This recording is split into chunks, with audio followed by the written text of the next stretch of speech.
Yo, what's good, y'all? Let me ask you something real quick. How would you feel if you woke up, opened your window for some fresh LA air, and boom, your entire neighborhood's on fire? Nah, I'm not even playing. That's exactly what went down on January 10th, 2025. LA wasn't just sunny, it was straight up cooked. And it wasn't just any fire. This one came for everybody, mansions, regular homes, and even historical spots. So grab a drink, sit tight, and let me tell you all about how LA turned into hell's vacation home. All right, so what started this mess? Honestly, it's a combo of bad weather, dumb choices, and bad luck. LA hadn't seen rain in months, the winds were wild, and the air was so dry it could have cracked. Then boom, some fool probably lit something up in the hills. Like, bro, who does this every year? And here's the thing. LA is basically a fire magnet. Every year, it's the same story. One spark and the whole place goes up like it's in a Michael Bay movie. Except this time, it was way worse. Now let's talk about the Hollywood elite who found themselves in the line of fire. Literally. Paris Hilton's $8.4 million Malibu mansion, toast, Bella Hadid's childhood home, up in smoke. Even the Kardashians' Hidden Hills enclave was under serious threat. It's like the wildfires had a VIP list, and no one was spared. Actor Steve Guttenberg returned to his Pacific Palisades neighborhood only to find it charred and unrecognizable. While his property was miraculously spared, about 20 out of 80 homes in his area were destroyed. Guttenberg described the scene as beyond comprehension, likening the destruction to sudden death. He emphasized the need for mental health awareness and community support during this crisis. And let's not forget about us regular folks, though. Over 1,000 buildings burned down in Palisades alone. And when I say 1,000, I just mean the number of buildings burned down in Palisades alone. Historic spots like Will Rogers Ranch, barbecued. People lost homes, memories, and even loved ones. It's heartbreaking, man. Firefighters were out there working nonstop, but it felt like nature wasn't taking no for an answer. And here's the tea. This wasn't just Mother Nature doing her thing. Nah, this fire had receipts. Climate change? Yep, big factor.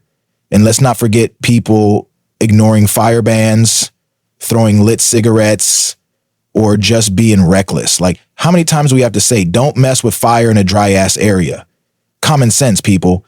But you know what's cool? The way folks came together, firefighters, neighbors, and even some celebs stepped up to help instead of just posting selfies with sad captions. People came through with donations, food, water, whatever was needed. If there's one good thing about disasters, it's seeing how much we can care for each other when it counts. All right, let me get real with y'all for a sec. This ain't just an LA thing. It's bigger than that. Fires like this, they're happening more and more because, honestly, the planet is straight up heating up. Like Earth is basically screaming at us, and we're out here ignoring her like she's just another Karen in line. But nah, this is serious.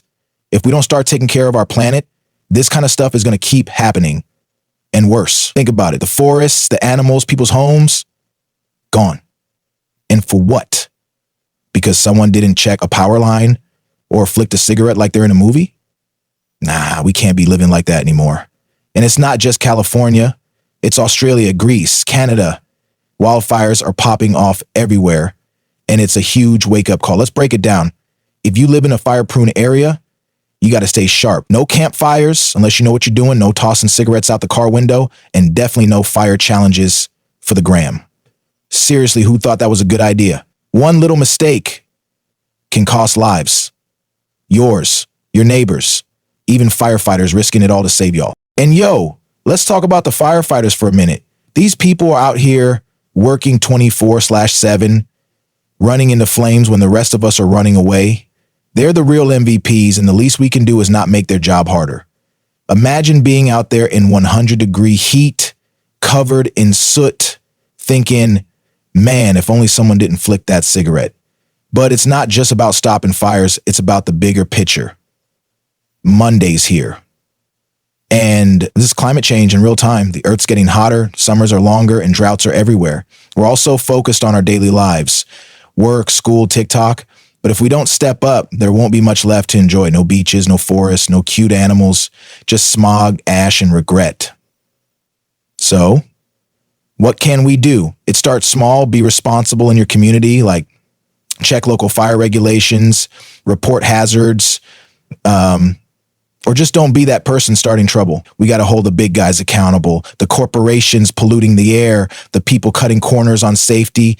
Yeah, we're looking at you. And for those of y'all thinking, what can I do? I'm just one person. Let me tell you, it adds up. Every little action helps. Plant a tree, cut back on waste, switch to eco-friendly stuff. It's not about being perfect. It's about trying. We got to do better, y'all. For real. If we don't, there won't be much of this beautiful planet left for the next generation. Stay safe, look out for each other, and let's make some changes. Peace.